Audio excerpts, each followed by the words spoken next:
Bom, já estamos ao vivo aqui na página da Casa de João Irmão Francisco para dar início à nossa atividade da noite.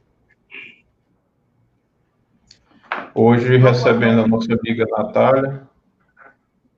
Dando boa noite, né, para todo mundo que estiver aí já, quem estiver chegando, quem ainda estiver se conectando, a gente já está por aqui, né, Filipão? Vamos aguardar alguns minutos enquanto as pessoas recebem as notificações para acessar o vídeo. Ok.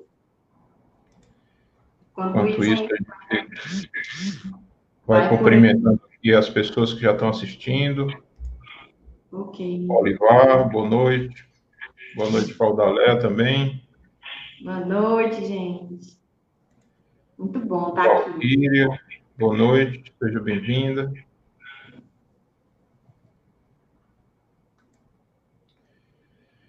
Então, né, vamos para essa nossa conversa. Esse tema não é um tema muito bom, não. Ele é um tema meio difícil, né? Mas a gente vai tentar aqui esse desafio. Mas é um tema muito necessário, né? E a gente está no mês de Setembro Amarelo, né? E a gente precisa conversar a respeito do tema para despertar nas pessoas um pouco mais de sensibilidade com relação a esse problema que assola a nossa humanidade, né? Sim, com certeza. É uma campanha que, como eu coloquei, né, para ser feita durante o ano todo, né? Mas nesse mês a gente tem que intensificar os trabalhos, já que ele ganha uma notoriedade, né? Dona Selma, saudade, Dona Selma, beijão. Boa noite, Selma, seja bem-vinda. Francisco, seja bem-vinda. Boa noite. Jéssica, boa noite. Minha Jéssica. Minha fã. Tem o fã, meu próprio fã-clube aí entrando. Tá aí a presidente do fã-clube agora.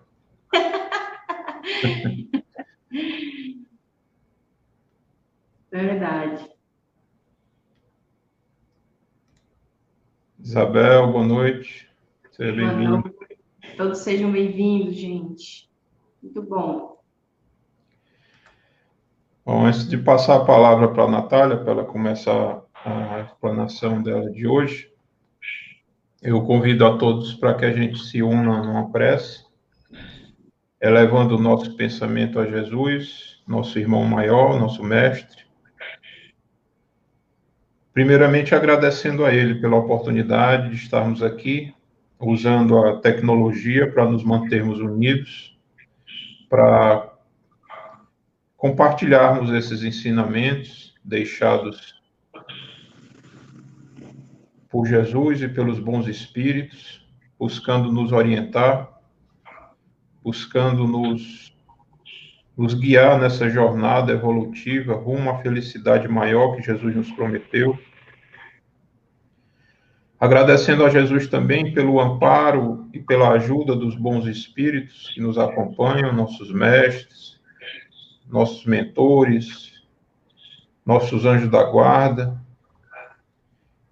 que possamos ser mais abertos a essas influenciações benéficas, possamos assimilar melhor essas orientações que eles nos passam, buscando nos poupar de muita dor e sofrimento que normalmente causamos a nós mesmos pelas nossas ações, pelas nossas atitudes equivocadas. Ilumina, Senhor, as nossas mentes, derrama sobre o nosso planeta a tua luz e permanece conosco hoje e sempre. Que assim seja. Que assim seja.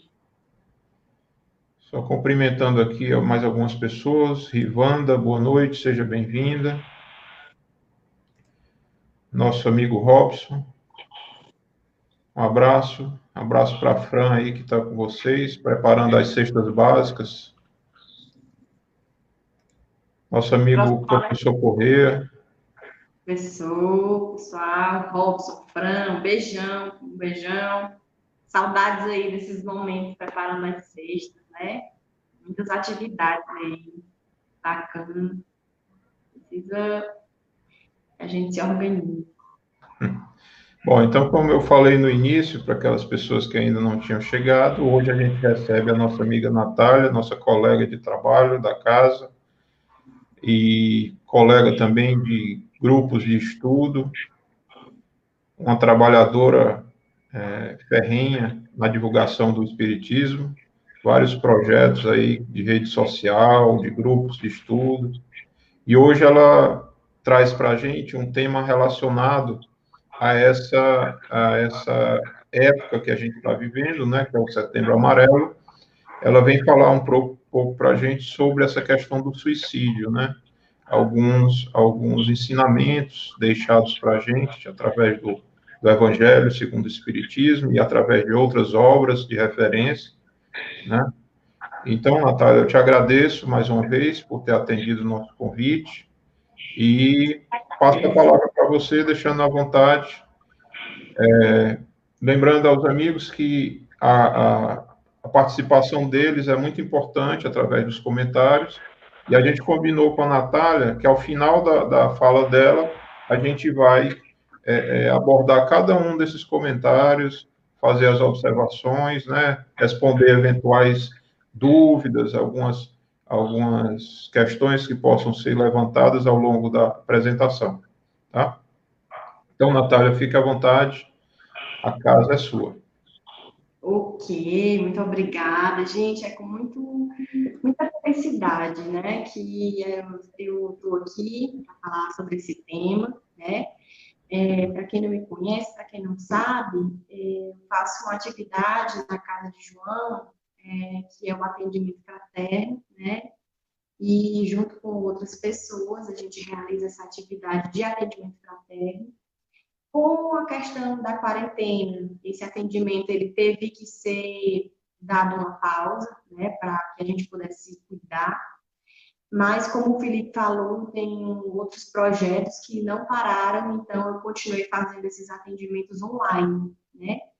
E é recorrente esse tema nos atendimentos, sabe? Muitas pessoas passando por muitas angústias, por muito sofrimento, né?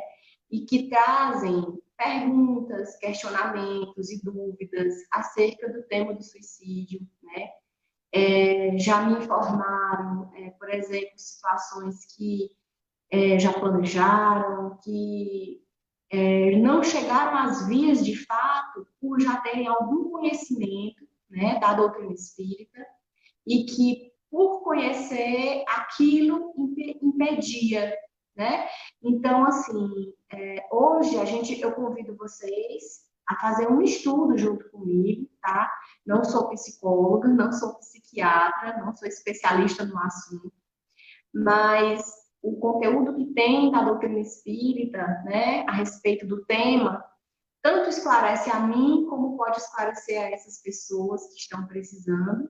E cada um de nós, né, que nunca pensou, que nunca teve esse tipo de ideação suicida, né, aprendendo isso, a gente pode ser uma luz na vida de uma pessoa que está passando por um momento de grande desespero e evitar que esse ato, né, que vai contra a lei divina, que é o ato de abreviar os próprios dias, a própria vida, né? É um dos atos de maior desespero que o ser humano é capaz de realizar.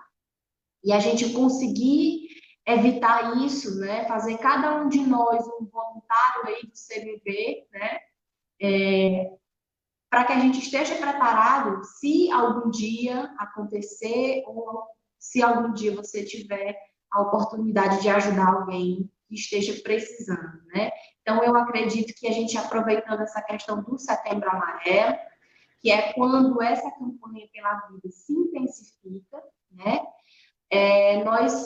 Temos, nós espíritas principalmente, né? Mas não só nós espíritas, eu acredito que seja algo de realmente de toda a humanidade, estar preparados para conseguir ajudar essas pessoas, né? É uma questão de olhar fraterno mesmo, de se colocar naquela situação, de, se fosse você passando por essa situação de extremo desespero, o que é que você faria, né? Então, primeiro de tudo, o olhar fraterno, o olhar de empatia, né? Porque hoje a gente vê muito o termo mimimi, né? O pessoal fica banalizando a situação de quem sofre com ideação suicida. O suicídio, ele é o ápice do processo, né, obsessivo, ele é o ápice de um processo depressivo, de um processo de ansiedade, né? Então, culmina normalmente no mesmo fim. Como eu disse para vocês, eu não sou especialista na área, né? Mas hoje nós vamos aqui estudar e compreender o porquê que o espiritismo ele rema contra a maré de quem tem essa ideação, o porquê de que, conhecendo a doutrina espírita, a pessoa vai consequentemente passar a raciocinar, por mais que ela sofra uma obsessão tremenda, uma depressão profunda, uma crise de ansiedade extrema, né? Por mais que tenham esses sofrimentos, o conhecimento da doutrina espírita, o que ela traz para a gente quanto a essa temática, vai fazer a pessoa pensar 2, 3, 4, 5 vezes antes de cometer esse ato. E esse é o nosso maior objetivo aqui, certo? Eu me delonguei mesmo nesse início, tá? Porque eu acho importante a gente compreender o porquê que a gente precisa estudar e conhecer e estar pronto para uma situação dessa, tá certo? Espero que todos pensem, né, como eu estou colocando aqui. Quem tiver um interesse maior, sugiro procurar realmente profissionais da área, mas vamos ficar aqui com uma leitura e algumas perguntas, alguns questionamentos a respeito desse tema, tá? Que eu acredito que seja o basicão para todos nós, né? E quem quer se aprofundar nesse assunto, eu sugiro também que complemente com outras leituras, com outros autores, com pessoas que são especialistas da área, certo? Retomando aqui a posição de estudante junto com vocês, tá bom? Então, eu selecionei aqui um trechinho do Evangelho, que é o capítulo 5, né, do Evangelho segundo o Espiritismo. No capítulo 5, a gente vai ter aqui o nome Bem-aventurados os aflitos, né? E faz muito sentido nesse capítulo que a gente sabe, onde ele vai tratar das causas das nossas aflições, vai falar das aflições das vidas causadas pela vida atual, das aflições causadas pela vida, as vidas pretéritas, né? E não poderia deixar de estar presente aqui a questão do suicídio, da loucura. Então, vamos iniciar aqui pelo item 14, onde ele diz o seguinte: a calma e a resignação, auridas na maneira de encarar a vida terrestre e a fé no futuro, dão ao espírito uma serenidade que é o melhor preservativo contra a loucura e o suicídio. Esse trecho está grifado no meu evangelho, né? Por que, Natália? Porque ele está dizendo simplesmente que o melhor preservativo contra a loucura e contra o suicídio é a calma e a resignação, que são conquistadas através da fé no futuro, né? Isso que dá ao espírito a serenidade, né? Para ele passar por essas provações, por essas situações de extremo desespero, né? Com efeito, é certo que a maioria dos casos de loucura são devidos à comoção produzida pelas vicissitudes que o homem não tem força de suportar. Vicissitudes seriam as dificuldades que o homem não tem força de suportar. Ou ele pensa, né, que não tem força. Mas vamos mais à frente. Se, pois, pela maneira que o Espiritismo o faz encarar as coisas deste mundo, ele recebe com indiferença, com alegria mesmo, os reveses e as decepções que o desesperariam em outras circunstâncias, é evidente que essa força que o coloca acima dos acontecimentos preserva sua razão dos abalos e que sem ela o sacudiriam. Então, vamos dar uma pausa aqui, né? O Espiritismo traz para a gente uma força que vai nos dar calma, resignação, serenidade diante das situações de extremo desespero que passamos durante a nossa vida, né? Ninguém está de férias aqui no plano terreno, todos nós temos nossas dificuldades, tem dias que são mais difíceis, tem dias que são muito difíceis, tem dias que são desesperadores de tão difíceis, né? Então, todos nós passamos por dificuldades. Nenhum de nós está ileso, né? Nenhum de nós está aqui a passeio. Então, se eu tenho uma doutrina que apresenta para mim algo que me traz força para passar por isso, né?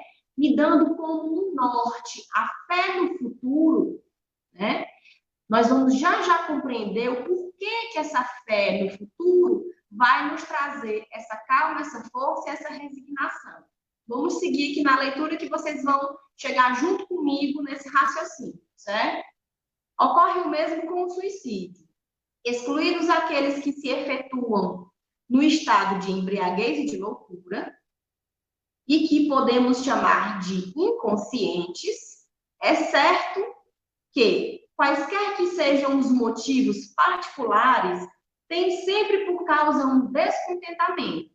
Aquele que está certo de não ser infeliz, senão por um dia, e de serem melhores nos dias seguintes, tem facilmente paciência.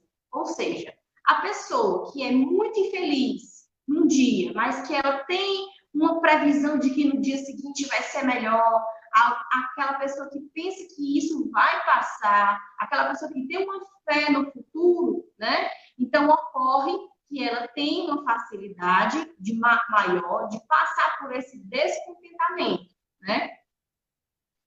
E de serem melhores nos dias seguintes. Tem facilmente paciência. Gente, a paciência, ela é filha da humildade, né? É uma grande virtude, são duas grandes virtudes que nos dão calma, que nos dão resignação, né? Que elas andam juntas. É impossível a pessoa que tem muito orgulho ser paciente, porque para ser paciente precisa ser humilde, né? E o orgulhoso, ele não é humilde. Então, nós temos aqui um conjunto que a gente percebe que o orgulho exacerba, né, essa dificuldade terrena, esse momento da aprovação, né? Que é, pois, a vida humana em relação à eternidade, se não bem menos que um dia.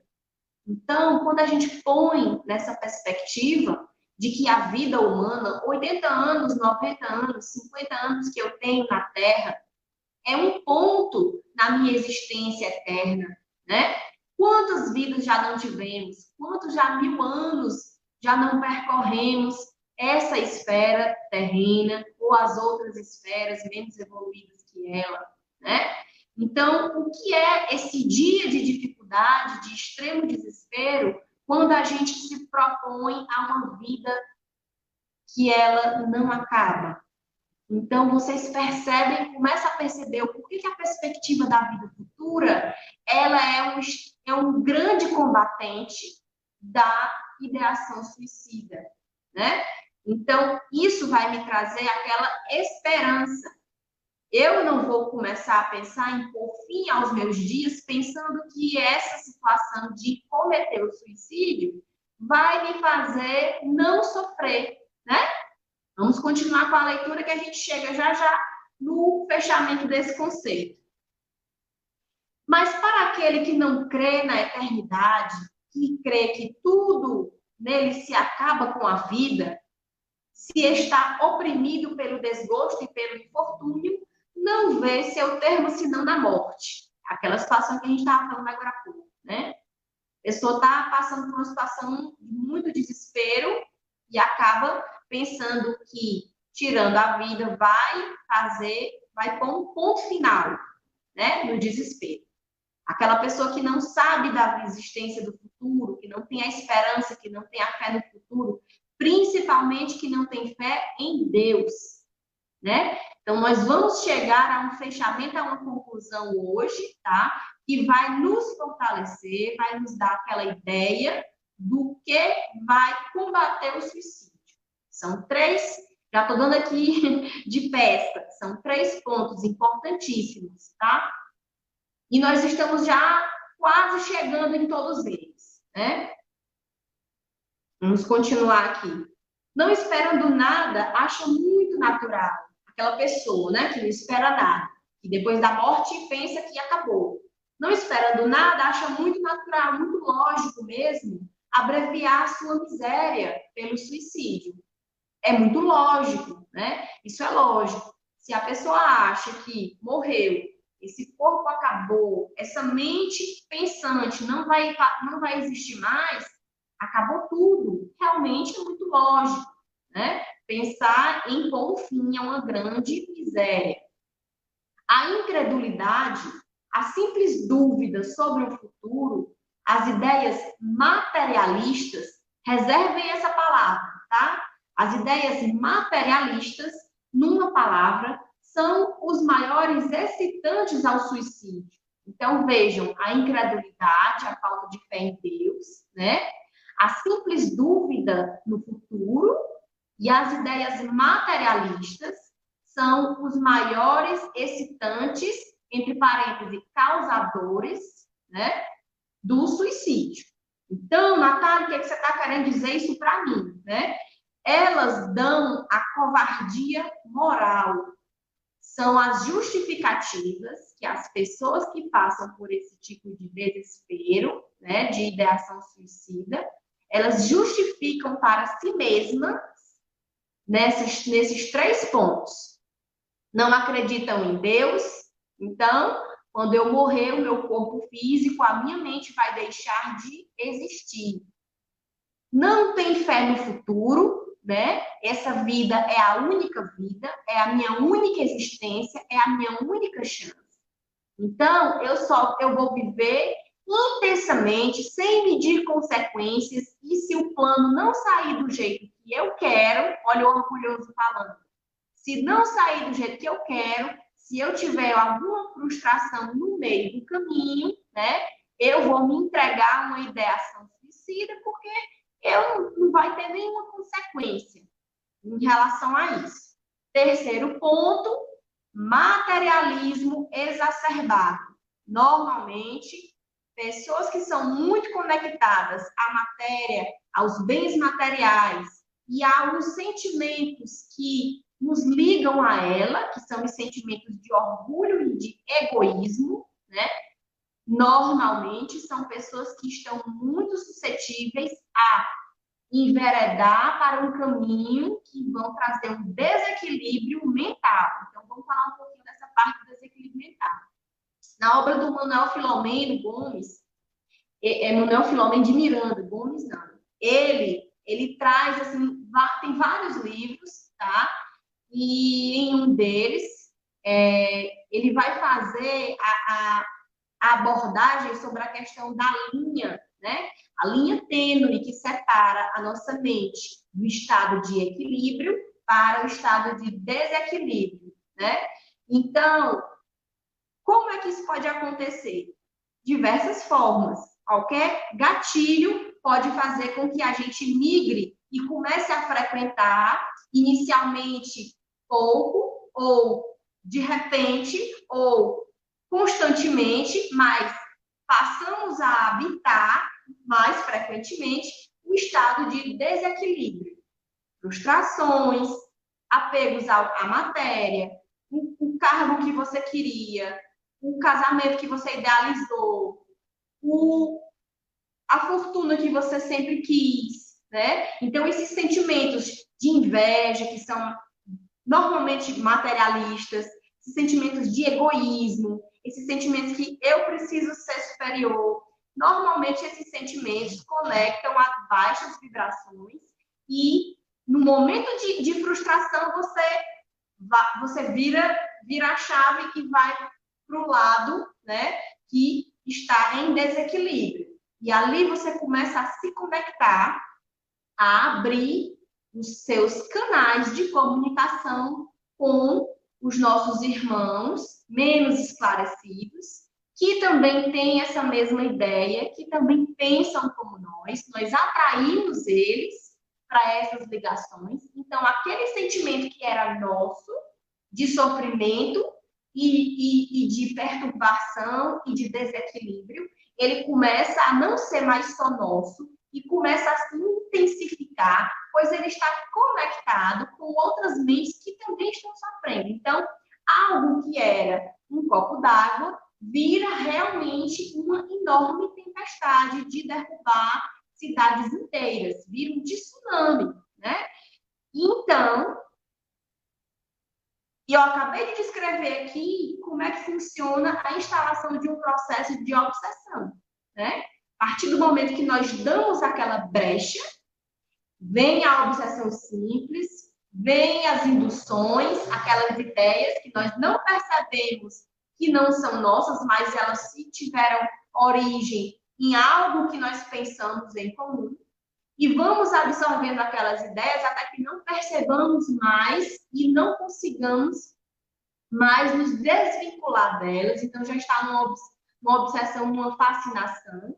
E aí, por si, um processo de obsessão complexo, ele vai se instalando, vai se tornando cada vez mais difícil, nós vamos ficando cada vez mais reféns dessa zona de perturbação e desequilíbrio da nossa mente. Vamos deixar bem claro aqui que eu estou me atendo ao exemplo de loucuras causadas por processos obsessivos, porque nós sabemos, né, que existem outros tipos, algo que já vem com a pessoa, com a sua constituição, né, é algo que ela já precisava passar, que já estava na sua programação. Estou falando de algo da vida atual, né? Como tem aqui nesse mesmo capítulo do Evangelho, nós vamos falar daqui da situação da vida atual. É claro que nós não podemos ignorar em 100%, né, o que nós trazemos como bagagem das vidas passadas, mas nós temos aqui um ponto em relação a essa questão dessa covardia, porque nós programamos a nossa reencarnação ou nós viemos com determinada situação que precisamos passar para redimir nossos erros passados e nós nos acovardamos diante da prova, né?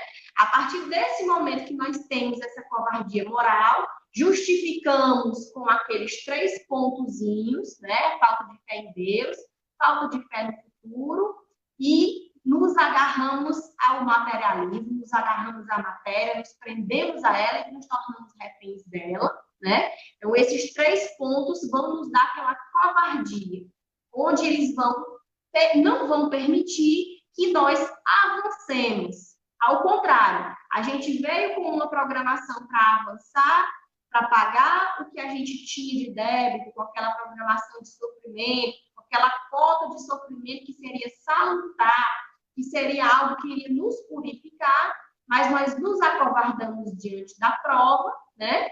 E o que acontece? Nós angariamos mais débitos. Mas vamos concluir para chegar na parte das perguntas e respostas, tá certo? Quando se vê em homens de ciência, isso aqui é bem crítico, agora vocês vão entender bem certinho o porquê da questão do materialismo exacerbado. Quando se vê em homens de ciência se apoiarem sobre a autoridade do seu saber para procurarem provar aos seus ouvintes ou aos seus leitores que eles nada têm a esperar depois da morte, não os conduzem a essa consequência de que, se são infelizes, não tem nada melhor a fazer do que se matar? Percebam como essa ciência materialista, né, que refuta a existência de um ser superior divino, que refuta a existência de um futuro, né, após a morte, essa ciência materialista irá corroborar com esse pensamento de que, se minha vida não está boa, poderei me matar, que nada vai me acontecer. Então, olhe como é grave, né? E que eles poderiam dizer para disso desviá-los? O que os materialistas poderiam dizer para essas pessoas não pensarem dessa forma, né? Que compensação poderiam lhes oferecer?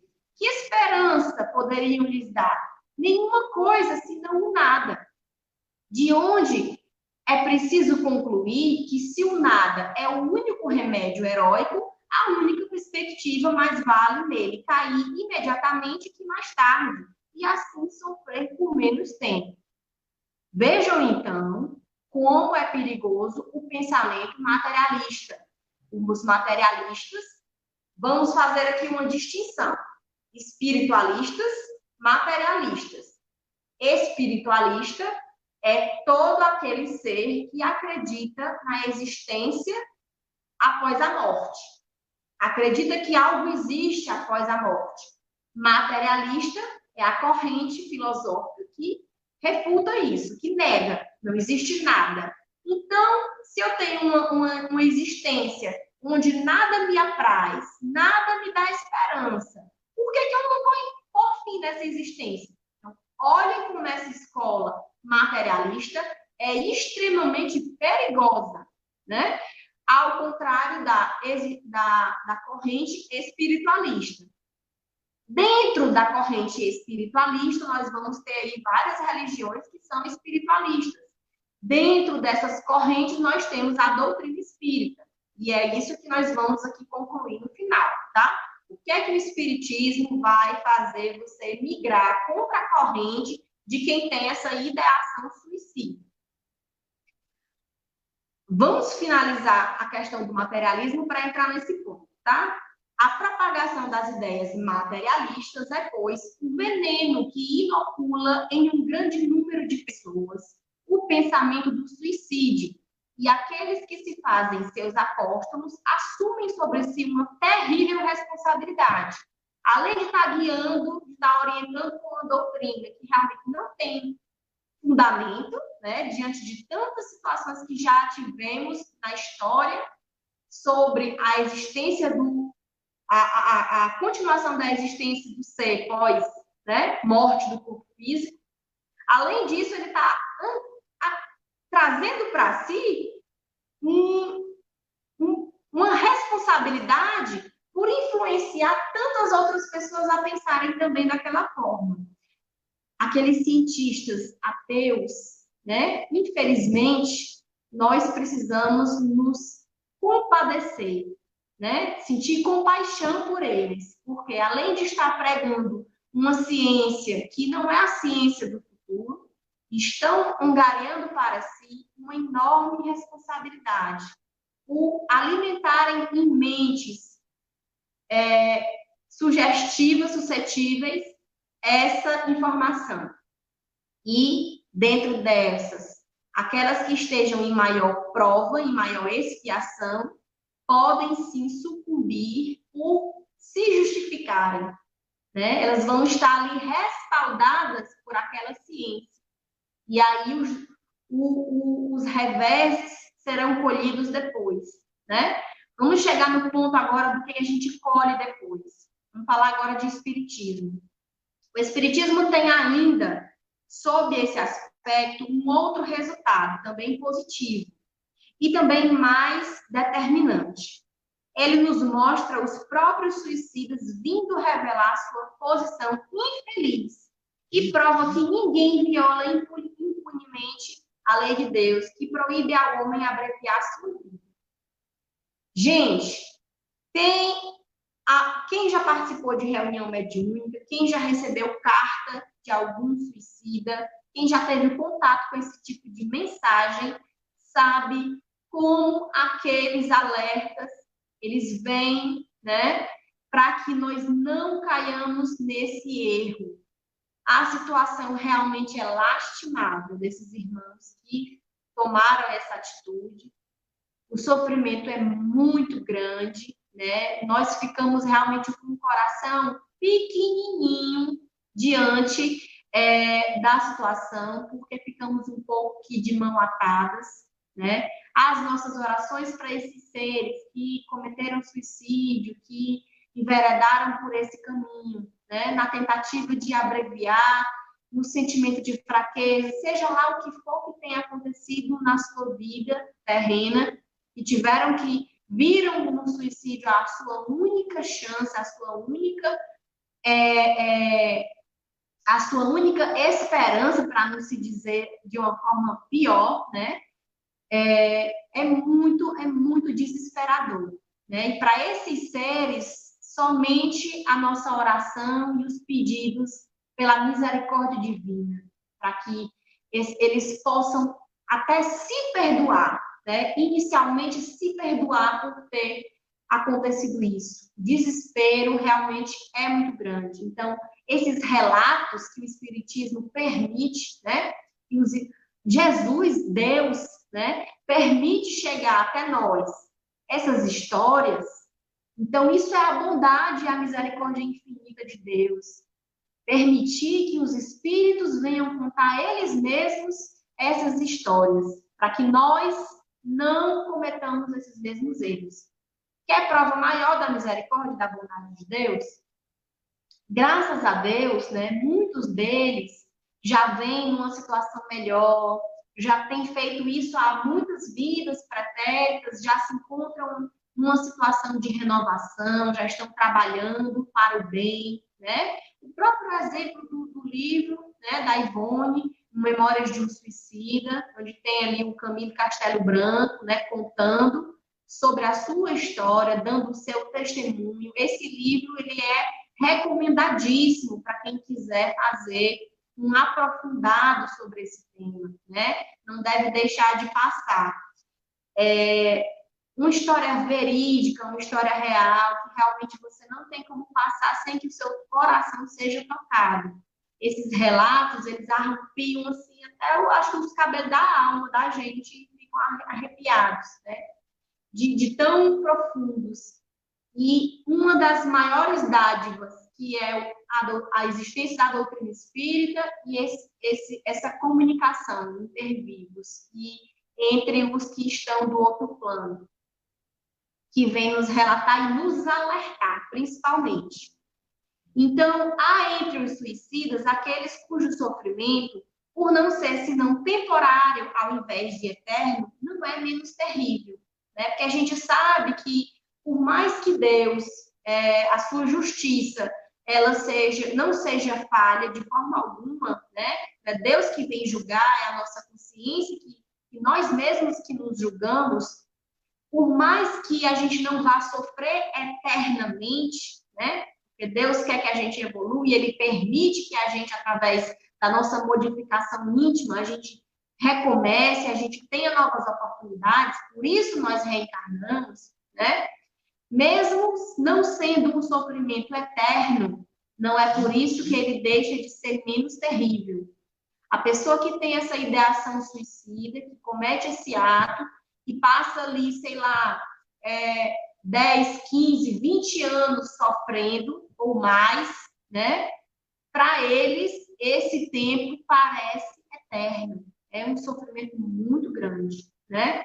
E de natureza a dar o que pensar a qualquer um que fosse tentado a partir daqui, antes da ordem de Deus, né?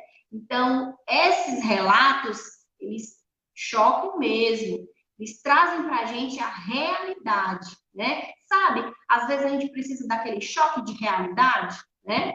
Que essas pessoas vêm trazer para a gente e nós devemos agradecer de poder ter esse acesso, de poder ter essa comunicação que vem para esclarecer a gente. O espírita tem, pois, para contrabalançar a ideia do suicídio, vários motivos. A certeza da vida futura, né, na qual ele sabe que será tanto mais feliz quanto mais ele tiver aguentado as provas na Terra, mais resignado ele tiver sido na Terra.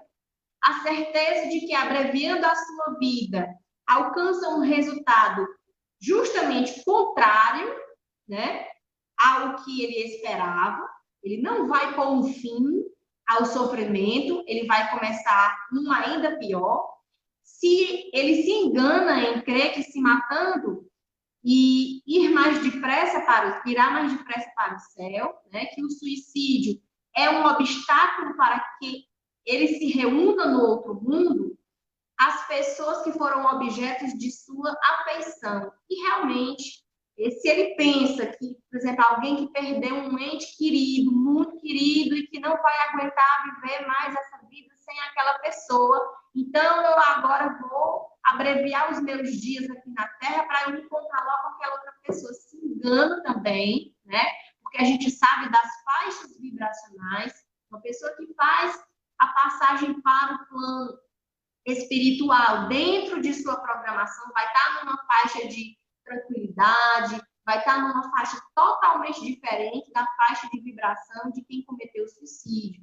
Normalmente são faixas de vibração baixíssima, densas, zonas de muita purgação, de muito sofrimento. Então, vai impedir que se encontre com essas pessoas, né? Provavelmente essas pessoas que eram suas afeições vão estar ali tentando ali tirar, vão tentar fazer de tudo no mundo, pedir a Deus muita colaboração dos amigos espirituais para conseguir resgatar aquele suicídio daquela zona de sofrimento. E muitos deles a gente vê que são retirados dessas zonas, né? As mediúnicas que a gente participa, são retirados pela intercessão, pelos pedidos dos nossos entes queridos, que não suportam ver que nós estamos sofrendo tanto pelos nossos próprios erros e pedem a Deus e oram e fazem pedidos e se comprometem para nos ajudar, né? E Deus, na sua infinita misericórdia, permite, né? Se não lhe dando, senão decepções, está contra os seus próprios interesses. Esse aqui é algo bem pontual para a gente lembrar. O suicídio ele vai contra os nossos interesses. Vai nos desinteressar de estar perto dos entes queridos que já desencarnaram. Vai nos trazer mais sofrimento do que o que a gente pensava que estava sofrendo, né? Vai prorrogar a nossa evolução. Então, o suicídio é algo que só faz nos atrasar, né? Então, a realidade da doutrina espírita traz para a gente essas conclusões, né?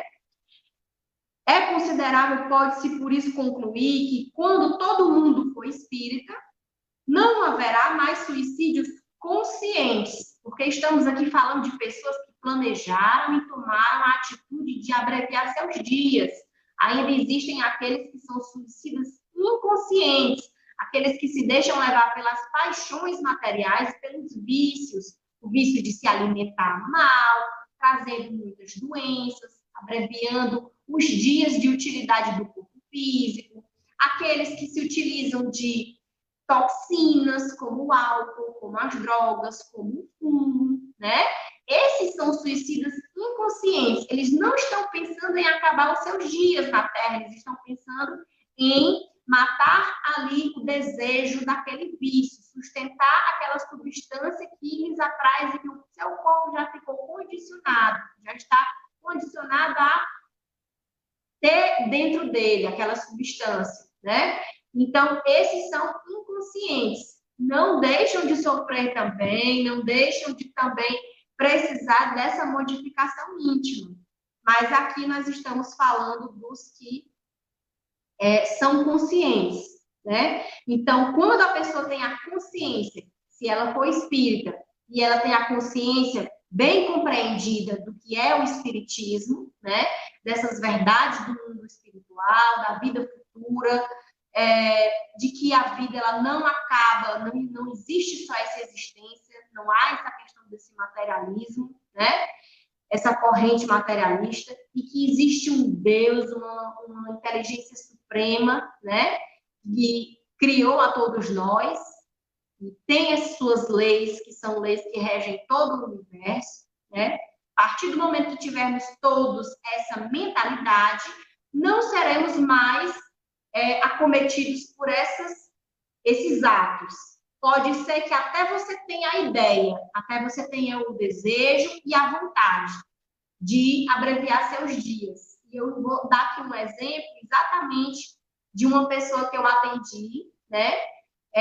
Que ela disse para mim até assim: olha, Natália, eu escuto as pessoas me falando para fazer isso, ou seja, ela já estava num processo obsessivo, onde a ideia dela chamou para a sua companhia outros, né, que também tinham aquela ideia.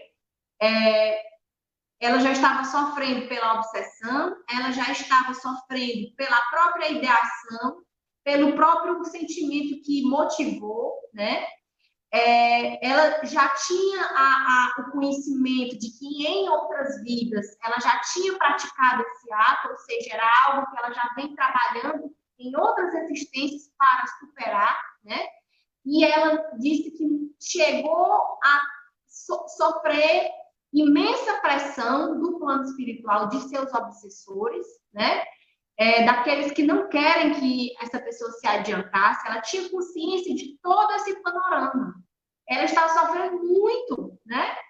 E mesmo assim ela disse que não teria coragem, né? Nem coragem, não teria essa covardia moral, porque ela já sabia o que é que lhe esperava se ela cometesse o ato de suicídio.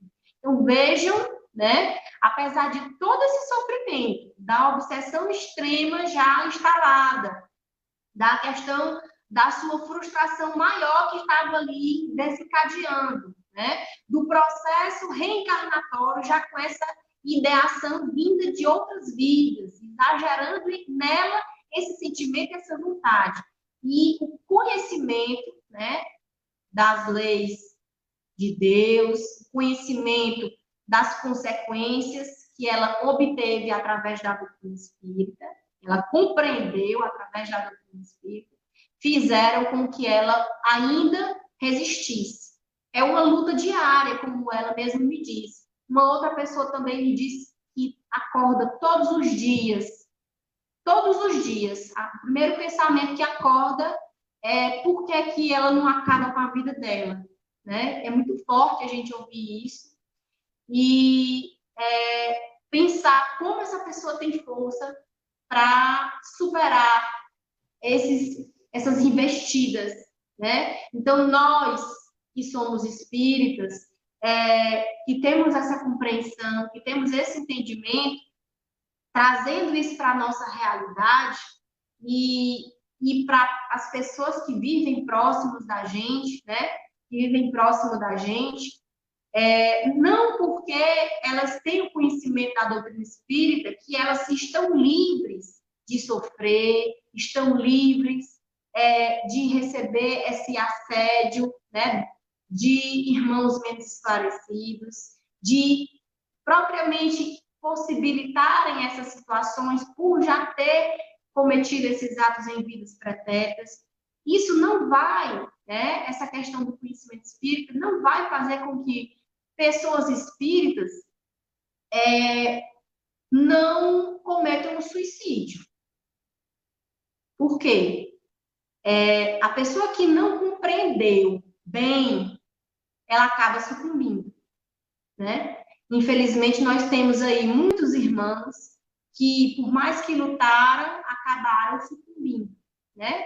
Mas, como diz aqui no texto, a partir do momento que todos tiverem esse conhecimento, né, for bem compreendido, for bem esclarecido, né, não farão esse ato com inconsciência, né? Não cometerão, não serão suicidas. Então, nós temos que lutar. Aqui estão as nossas armas para nós lutarmos, né? Então, vamos compreender um pouquinho mais, né? Separei aqui algumas perguntinhas, principalmente da questão da parte inicial, onde ele fala um pouquinho também da loucura. Ele diz assim, a primeira pergunta é assim: a que se devem os casos de loucura, né? A maioria desses casos se deve à perturbação, que é produzida pelas vicissitudes. Então, aquelas vicissitudes, aquelas dificuldades, aquela perturbação do que não está nos agradando, do que não está no nosso plano, de encarnação, de vida, alguma coisa que desencadeia esse processo de sair do nosso processo de equilíbrio e vai nos trazer para essa zona de desequilíbrio, né? Então, a maioria dos casos de loucura se deve à comoção produzida pelas dificuldades que o homem não tem coragem de suportar. suportar, né? Então, a gente precisa o que nessa situação? Se conhecer, né? E precisa se conhecer quais são essas nossas falhas, quais são esses problemas que nós trazemos morais, essas falhas morais, para que nós saibamos modificá-las, realizar nossa reforma íntima, para combatê-las e assim não perder a nossa coragem, não perder a nossa vontade de suportar, a nossa resignação. A palavra é essa, né? Quando a gente conhece as causas dos desesperos que passamos hoje, das dificuldades que passamos hoje, quando nós compreendemos que tudo que nós sofremos hoje é algo que foi causado por nossa própria escolha equivocada, ou nessa vida, ou em vidas passadas, né? Nós passamos pela dificuldade que for com resignação. Nós temos essa força, né? Tem aquela situação de que Deus, né? Ele coloca a cruz nas nossas costas, ele permite que nós carreguemos a nossa cruz, mas ela pesa de acordo com as nossas próprias forças. Então, não existe isso de pensar que o que nós estamos passando, nós não temos forças para suportar. É o contrário. Isso nos dá a certeza de que nós iremos suportar essas dificuldades que todos nós estamos passando, né? De que isso vai passar e que como é que nós devemos passar? Com coragem, com fé, com resignação, com esperança e com fé no futuro. Então, ele diz aqui, a serenidade é o melhor preservativo, então, contra a loucura e o suicídio? Como consegui-la, né? Aquela serenidade que a gente falou, a partir do momento que a gente conhece, né? A doutrina espírita explica para a gente da justiça divina, das dificuldades da vida que a gente passa, por que está acontecendo, da lei de causa e efeito. Então, a gente fica fortalecido, né? E pronto para a batalha da nossa vida, né? As batalhas da nossa vida. E o que é que isso vai nos dar? Uma calma, uma serenidade. Por mais que o chicote venha forte, né? Em cima da gente, a gente respira fundo, resiste, se resigna e suporta, né? Através desse conhecimento. Então, esse conhecimento vai nos dar essa maturidade, essa resignação, essa serenidade. A serenidade é o melhor preservativo contra a loucura e o suicídio, né? E haverá problema insuportável que conduza fatalmente ao suicídio? Depois que a gente conversou aqui, fatalmente não, né? Não tem nenhuma dificuldade que seja fatal ao ponto de nos conduzir ao suicídio. A partir do momento que a gente conversou sobre esses temas e já temos isso esclarecido em nós, em nossas mentes, sabemos que isso não existe, né? Não há dor que o ser humano não possa suportar. O Evangelho, né? Esse livrinho que eu estava lendo aqui junto com vocês, eu tenho esse miudinho aqui da minha bolsa, que eu boto ele dentro da minha bolsa na hora do perrengue, eu espero aí 5 minutinhos aqui, sei lá, vou no banheiro, abro, mas cai naquela página que eu preciso ler para eu saber, para eu me lembrar, para me resignar. Porque às vezes a gente está num momento que a nossa mente ela está naquela zona de desequilíbrio e a gente não raciocina direito nela. É impossível se raciocinar direito nela. Você está com os plugs tudo conectado em zona de vibração negativa, como é que você vai se elevar? Então, isso aqui, minha gente, o Evangelho ele é um bálsamo na nossa vida. Né? Nós temos que agradecer todo santo dia a Deus, permitir que Jesus tenha deixado para a gente esse Evangelho, esses ensinamentos, a sua vivência, os seus exemplos de vida, o que ele viveu, e principalmente a doutrina espírita, nosso Consolador prometido, né? Agradecer a Kardec, a toda a pleide de espíritos que fizeram parte desse projeto, que foi o advento do Consolador prometido na doutrina espírita em nossas vidas. Né? É incontestável que o suicídio tem sempre por causa um descontentamento, quaisquer que sejam os motivos particulares que lhe apontam. Sempre a origem vem de um descontentamento, né? Então, quando a gente começa a compreender A gente começa a fazer aquele fluxograma. Eu tenho um grupo de estudo que a gente gosta de organizar esses conceitos em fluxograma. Um dia, se Deus quiser, eu vou ter essa força, essa coragem de organizar esse fluxograma e de dividir, compartilhar os mapas mentais, que eu tenho que me lembrar. Eu faço para mim, para eu me lembrar, mas eu acho que pode ser que seja dividido aí também com essas outras pessoas que precisam, né? Quanto mais a gente pudesse irmanar nas nossas dificuldades, né? O que me auxilia também o meu próximo. Se a gente pudesse ser uma luz na vida das outras pessoas, né? Como a gente vai conseguir superar as nossas dificuldades? Então, aqui nós vamos para quais são as principais causas do suicídio. A gente já falou. A falta de fé em Deus, falta de fé no futuro e o materialismo exacerbado. Gente, se vocês tiverem absorvido somente esse ponto, diante de toda a nossa conversa, eu já fico satisfeita, porque eu fiz muitas aulas de estudo para que eu conseguisse me lembrar desses 3 itens, né? E sempre que eu me vejo passeando por algum deles, epa, Natália, volte para o seu centro, que você já está enveredando pelo caminho que não deve. Então, se cada um de vocês, para si, para a gente, né? Se você conseguiu absorver isso, a minha missão aqui já foi cumprida, né? Eu fico extremamente satisfeita se um de vocês, pelo menos, já tiver assimilado isso, tá? Por que o materialismo e a incredulidade conduzem ao suicídio e à loucura? Só revisando aqui com vocês. O homem vive algum tempo sem alimento, pouco tempo sem água, mas ele não vive sem esperança. A esperança é a raiz da nossa fé, é a raiz da nossa fé em Deus, né? Na fé no futuro. Então, nós não conseguimos viver sem ela, sem esperança, né? Nesses dias difíceis de 2020, né, que é um ano totalmente atípico para as gerações atuais, né? Eu acredito que aquela história de isso vai passar é o novo slogan da esperança, a campanha da esperança, né? Porque se a gente pensar que não vai passar, que nós vamos continuar sofrendo, que isso é um sofrimento sem fim, que vai morrer mais gente, que não tem para onde ir, que acabou, que depois que morreu foi. Se a gente pensar assim, né? Vejam como não faz sentido, vejam como não é lógico, né? Como não é lógico.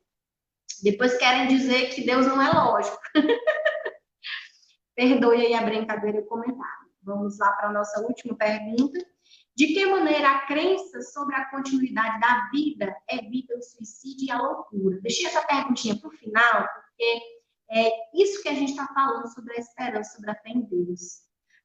Fazendo-nos confiantes no futuro, levando-nos a entender que os sofrimentos são passageiros, a história do tudo passa, né?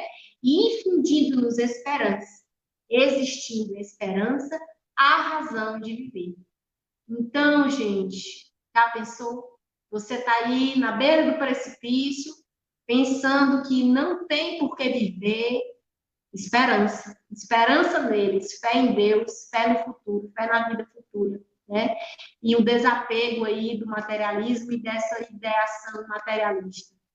Vejam, dá para montar o nosso fluxograma a partir dessa aula, dá para a gente compreender melhor essa questão do combate ao suicídio, né? Esse daqui não é o único texto sobre o tema, mas eu quis trazer esse estudo, né, para vocês. Vez por outra eu reabro, eu vejo novamente, eu me lembro de uma coisa e aí eu acrescento outra, e assim a gente vai fortalecendo esses conceitos, né, na nossa mente, na nossa compreensão. Era mais ou menos isso que eu queria trazer para vocês. E nós temos aqui um comentário que eu vou deixar para fazer no final, tá certo? Se o Filipão já quiser começar a enveredar com as perguntas, eu espero ter a capacidade de responder pelo menos uma delas. Bom, Natália, o pessoal parece que estava meio receoso de colocar aqui os comentários, mas vamos percorrer aqui alguns que foram deixados, né? Certo. O Olivar comenta aqui o seguinte: já escutei muitos dizeres que é um ato de extrema covardia, ou seria de extrema coragem diante dos seus motivos de perturbação. Essa resposta a gente já deu, né, até aqui durante a leitura do próprio Evangelho, né, onde nós percebemos a covardia moral, né?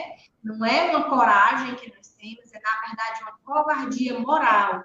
Por quê? Porque nós ainda, na nossa imperfeição, não conseguindo vencer a nós mesmos, modificar a nossa moral no bem, né, para melhor, nos acovardamos diante das nossas provas, diante das nossas expiações, e pensamos que abreviando nossas vidas, não iremos sofrer as consequências, não iremos mais ter que pagar, né? E é totalmente o contrário. A gente sabe que vai continuar devendo o que a gente não pagou, e ainda angaria uma nova conta, abre um novo débito, né? Deve aí mais um credor, e aí o sofrimento é maior com certeza. Então, aí a questão de extrema, né, covardia, moral, né? Moral, lembrando isso. Lembrando que fruto de um desespero, e aí a gente pode pegar a palavra desespero, né? Quer dizer, sem esperança, né? A partir do momento Sim. que eu não tenho a esperança de que algo possa acontecer diferente, e a partir do momento que eu não trago em mim essas convicções de que existe algo além do material, né? Isso nos leva a tomar essas decisões extremadas, né? Sim. O Tito deixou aqui uma pergunta.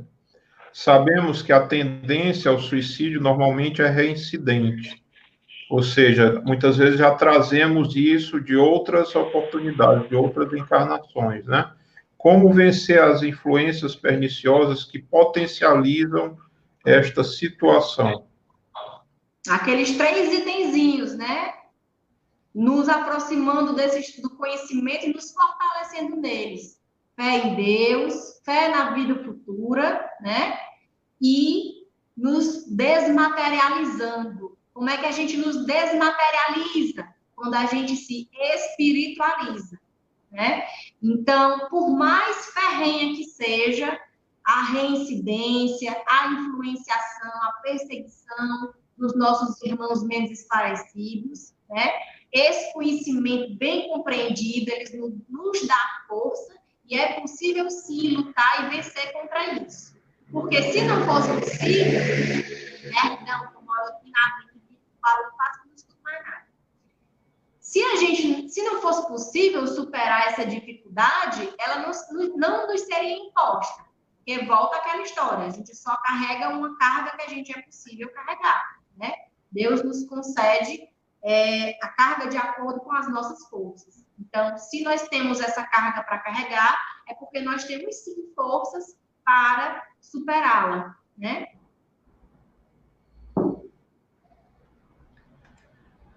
E, Natália, é interessante essa questão que você falou do materialismo, né? E você muito bem colocou a questão da diferença entre materialismo e espiritualismo, porque muitas vezes as pessoas associam materialismo só aquele apego a bens, né? E esquecem que por trás do materialismo tem um conceito que é de que somos apenas matéria, né? Sim. E esse conceito é que nos faz muitas vezes considerar que tirar a própria vida seria solução para algum problema, né? E o agravante, né, é que os cientistas dessa corrente materialista, que embasam a sua pesquisa de forma não acreditar em Deus, né? A tentar provar a não existência de Deus, né? A não existência da vida futura, trazem para si enormes responsabilidades, né? Por estarem contribuindo para que outras mentes pensem também daquela forma e acabem cometendo esses erros, né? Por pensar que não terá consequência, por pensar que pôs um ponto final ao sofrimento. Melhor sofrer menos, entrar logo no nada e não vou sofrer. Não quero sofrer, não vou sofrer. E a gente sabe que não é por aí, né? Então, eu acredito que essa corrente filosófica materialista, né, desencadeou com grandes mentes que se tornaram ateus, né? E isso traz um peso para a ala científica, porque muitas pessoas desenganadas com a sua religião saíram daquele Deus, não passaram a não acreditar mais naquela existência daquele Deus barbado, de cajado, né? Que é o Deus punitivo, né? Só conhecem aquela imagem de Deus, passaram a refutar totalmente, porque se abraçaram com a ciência, e aí a ciência, com essa corrente materialista, né, traz, infelizmente, essa consequência para essas outras pessoas. Então, por isso que, reforçando aqui, a corrente da doutrina espírita, com a sua ciência lógica, né, embasada aí com esses conhecimentos que vêm do além, né? Que os nossos próprios irmãos voltam para nos contar da situação em que se encontram, né? E a gente sabe do critério, né? Do rigor que Kardec utilizou. Então, quem hoje diz que a doutrina espírita não é uma ciência, não tem uma ciência, é porque realmente nunca abriu um livro, nunca leu, nunca se aprofundou.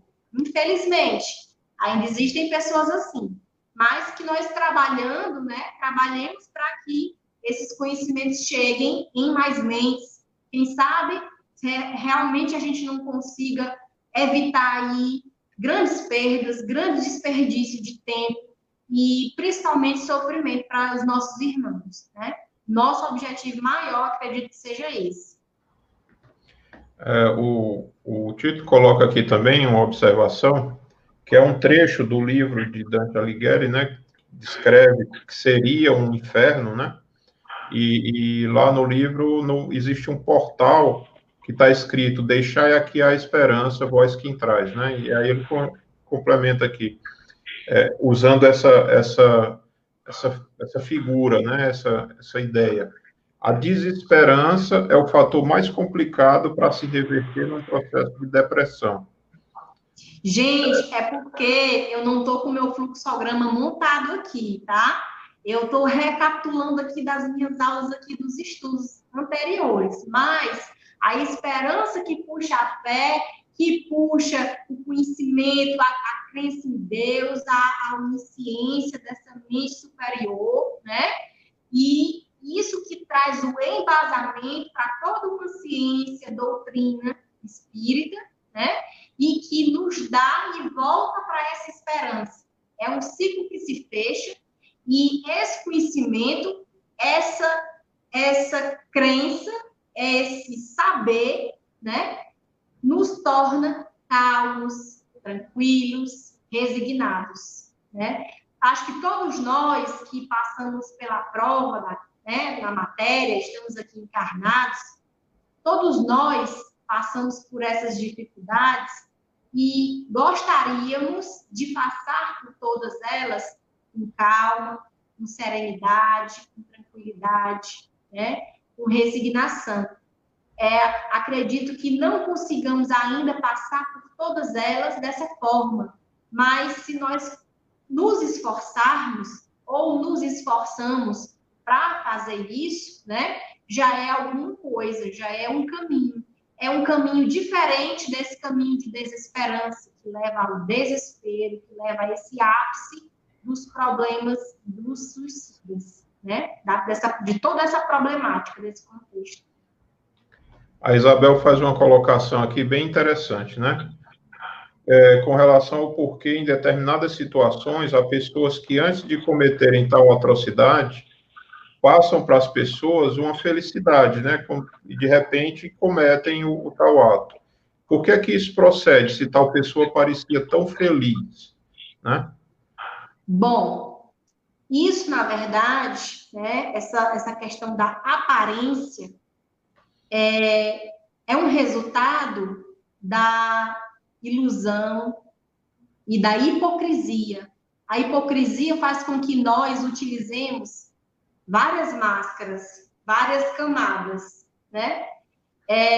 Essas máscaras, elas aparecem para as pessoas numa situação, mas se a gente descamar todas essas camadas, quando a gente vence aquela hipocrisia, quando a gente vence aquela face de ilusão, porque às vezes nem a própria pessoa tem essa consciência de que está vestindo aquela máscara. Ela está convencida de que está daquela forma, mas dentro, lá no fundo, profundamente, por baixo de milhões de camadas, ela se sente solitária, ela se sente desesperançada, ela se sente em desespero e ela não sabe pedir ajuda, porque ela acha que não precisa de ajuda. Ela acha que colocando a máscara da felicidade, colocando a máscara da ilusão, se vestindo com aquela mente da hipocrisia, ela vai conseguir superar, né? Por muitos dias pode ser que ela passe. Ela se acordou muito ruim, se sentindo muito ruim, mas ela veste um sorriso. Por mais que aquele sorriso seja falso, é o sorriso que ela apresenta para as pessoas. No outro dia ela faz isso, no outro dia ela faz isso, mas quem vive de hipocrisia vive de mentira, e mentir cansa. E chega um dia que ela não vai conseguir vestir aquela máscara do sorriso.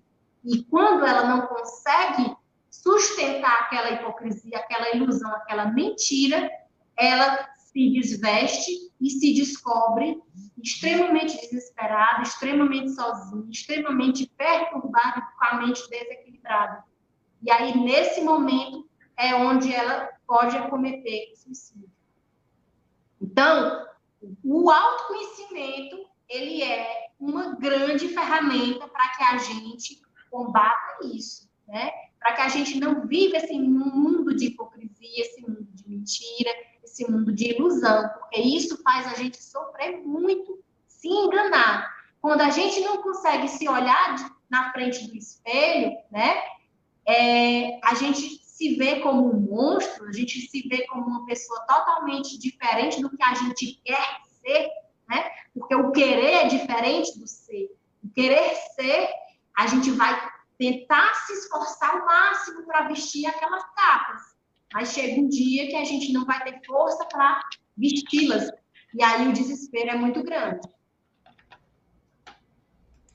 É interessante essa questão, porque muitas vezes, por uma questão de orgulho, né, a gente não quer dar o braço a torcer de que precisa de ajuda, né? E hoje, muitas vezes, isso que você falou no começo da sua fala, né, que hoje a sociedade taxa muito as pessoas de fracas, de inseguras, né? Então, o nosso orgulho muitas vezes faz com que a gente não aceite essa situação e crie esses personagens, né, para viver em sociedade. Mas ressaltar a importância daqueles que vivem mais próximos, né? Certamente, essa aparência, ela não é mantida 100% do tempo. Em algum momento, a pessoa vai demonstrar a necessidade de conversar, de mostrar a sua real situação, né? E reforçar também a questão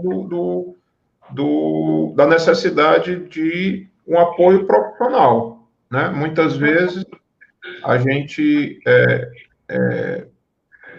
relega a um plano muito distante a busca pela ajuda profissional, a busca por psicólogos, por terapeutas, psiquiatras, né? porque muitas vezes tem questões relacionadas à saúde envolvidas e precisam, sim, serem acompanhadas para evitar também esse tipo de situação, né? Isso, o Evangelho mesmo diz, fugir de um átomo de orgulho, porque o orgulho, ele nos faz fugir daquela imagem de fraqueza, ele nos faz fugir daquela imagem de inferioridade. Nós queremos ser sempre superiores, inferiores. Nós nunca queremos ser humilhados, né? Então, quando nós somos dotados de muito orgulho, né? Nós não temos nem a capacidade de pedir ajuda. Então, como é que uma pessoa que é muito orgulhosa vai fazer terapia? Eu lá vou fazer terapia, eu não preciso, né? Então, por isso que a gente tem que combater. Por isso que o autoconhecimento, né, o real conhecimento, é uma jornada de retirada dessas capas que todos nós vestimos, para que a máscara seja sustentada diante da sociedade, para que a gente consiga conviver em sociedade, né? Mas como você falou, nem todos os dias a gente consegue vestir todas essas roupas. E quem está próximo, né, é capaz de identificar esses dias e nos orientar e nos auxiliar. Às vezes a gente se isola, né? E até esse isolamento, ele é um sinal de pedido de ajuda. Porque quando a pessoa se isola, nós somos seres sociáveis, né? Então, se a gente está passando a querer se isolar, é porque alguma coisa não está bem, né? O Tito coloca aqui um trecho do Evangelho segundo o Espiritismo, que está no capítulo 19, A Fé Transporta as Montanhas. É um trechinho cujo título é Fé, Mãe da Esperança e da Caridade. E diz o seguinte: a esperança e a caridade são corolários da fé e formam com esta uma trindade inseparável. Não é a fé que faculta a esperança na realização das promessas do Senhor? Se não tiverdes fé, que esperareis? Não é a fé que dá o amor? Se não tendes fé, qual será o vosso reconhecimento e, portanto, o vosso amor? É justamente essa questão, né, da crença em algo maior nos dá a esperança de que as dificuldades realmente são passageiras, né? Sim, exatamente. É aquela questão daquele fluxograma que a gente fez. A gente começou na esperança, foi, circulou pela fé no futuro, pela fé em Deus, a caridade, ela, na verdade, ela une tudo, né? Ela une tudo isso. E no final do fechamento desse raciocínio, a gente volta para a esperança novamente. Tem um trechinho do Evangelho também que está lá no capítulo sobre a caridade, que fala que a tua mão direita dê, a tua esquerda não saiba, ou é o contrário, que diz que sempre que a gente se sentisse muito afetado pelo sofrimento e pelas aflições, a gente olhasse para baixo, no sentido de ver aquele que sofre mais do que a gente e buscar ser um instrumento de ajuda para esse, né? Que é, através da caridade, também uma ferramenta importantíssima para a gente conseguir se levantar nesse processo, né? Isso que você falou, Filipão, eu achei muito interessante, porque eu estava comentando isso no grupo da gente da Rede do Bem Maior. Antes de começar aqui, eu estava falando disso, dessa terapêutica, né? Determinada situação que eu passei, que eu precisei, né, dessa situação para eu encarar isso, e aí eu comecei a analisar que a gente precisa olhar para quem a gente sai daquela posição de reclamar, né? O reclamar é tóxico e vai só nos envenenar e nos atrasar. Então, a gente sai dessa posição de reclamar, olha ao nosso redor, faz aquele 360, vê quem está ao nosso lado, nosso próximo, como é que ele está, né? Compartilha com ele a nossa experiência e a gente estava fazendo esse exercício, né? E eu percebi nesse exercício que não era só comigo que estava acontecendo essa situação, e que a gente precisa sair da posição de reclamar e passar para a posição de como é que eu vou fazer para resolver. Como é que eu posso resolver isso, né, com essas ferramentas que eu tenho hoje? Eu preciso buscar outras ferramentas? Eu preciso me esforçar? Eu tenho que mudar o quê, né? Então, quando a gente sai da posição de vítima e se coloca na posição de reagente, e a gente muda essa equação, né? Eu acredito que nós estejamos indo nesse caminho da esperança, porque a esperança nos move, ela nos faz querer sair daquela situação de vítima e querer estar numa situação melhor e mudar a equação, né?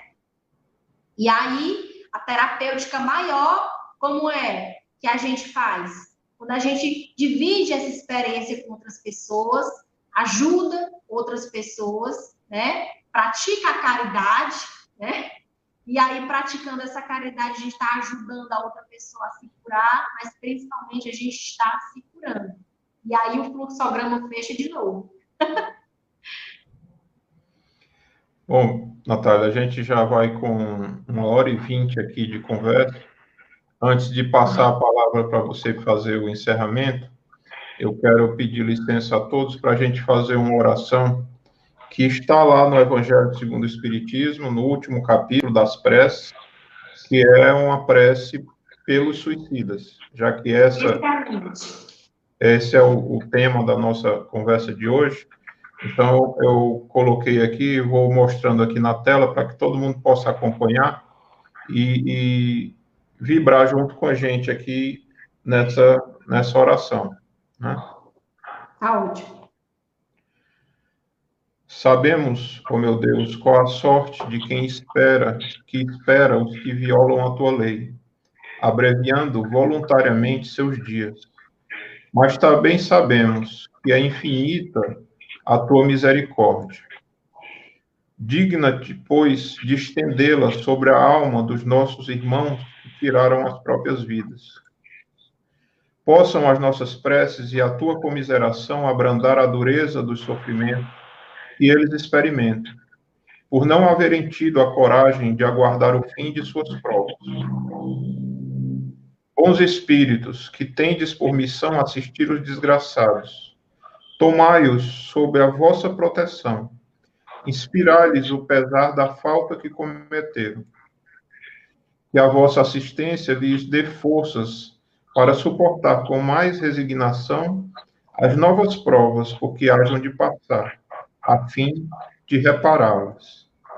Afastai deles os maus espíritos, capazes de os impelirem novamente para o mal e prolongar-lhes o sofrimento, fazendo-os perder o fruto de suas futuras provas. Aos irmãos cuja desgraça motiva as nossas preces, nos dirigimos também para exprimir o desejo de que a nossa comiseração lhes diminua o amargor e vos faça nascer no íntimo a esperança de melhor porvir. Este porvir está em tuas mãos. Confia na bondade de Deus, cujo seio se abre a todos os arrependimentos e só se conserva fechado aos corações endurecidos. Muito bom, né? Essa prece foi, assim, providencial, Filipão. Gostei muito. E aí, Natália, eu convido você para fazer o nosso encerramento. Certo, vamos lá, né? Eu estava lendo esse livro e dentro dele eu achei uma oração que eu acredito que seja a oração que todos nós e que esses irmãos para quem nós oramos agora estejam precisando também, né?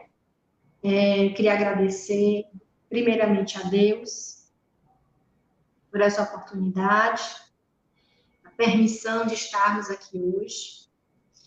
E convido todos vocês a fecharem os olhos, se concentrarem, levar o pensamento a Deus e a Jesus. enquanto essas palavras vão ser lidas, né? Que elas penetrem no coração de todos vocês. É a oração no tempo. Agradecemos, Jesus, ao teu amor infinito, este recanto bendito, que nos ergueste por lá. O pão que nos dá a mesa, a confiança, a harmonia, o entendimento, a alegria e a bênção de trabalhar. Agradecemos o apoio de tua força divina, que nos ampara e nos ilumina, desde a terra ao mais além. Os aguilhões do caminho e o duro rigor da prova, que nos eleva e renova para a conquista do bem.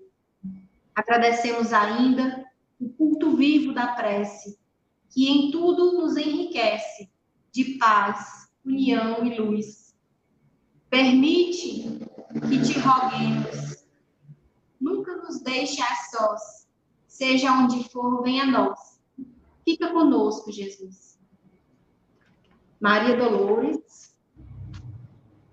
E com isso a gente encerra, né, esse humilde estudo, essa nossa conversa. E, novamente, o meu agradecimento, né, por estar aqui conversando sobre esse tema com vocês, pela oportunidade, a Casa de João, os amigos da Casa de João, né, e a todos aqueles que estiveram conosco hoje à noite, né, que Deus os abençoe hoje e sempre.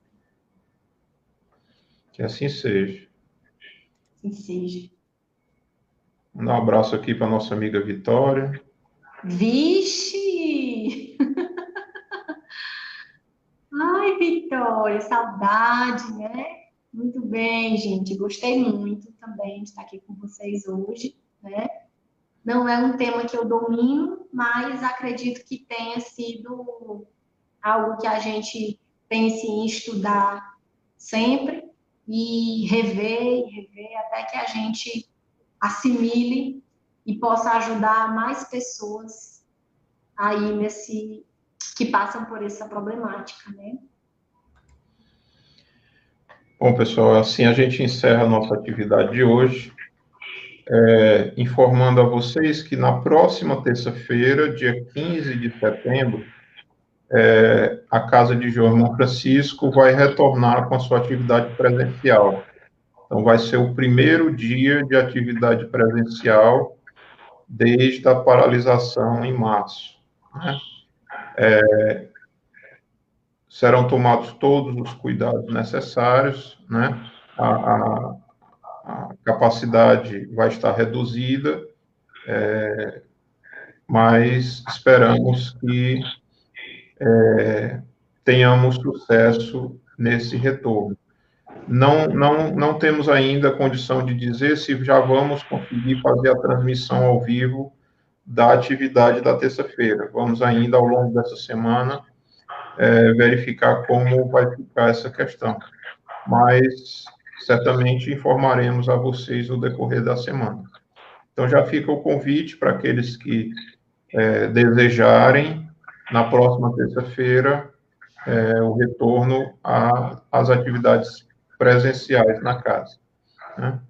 Então, desejar uma boa noite e até a próxima. Boa noite, gente. Prazer, um beijão. Até mais.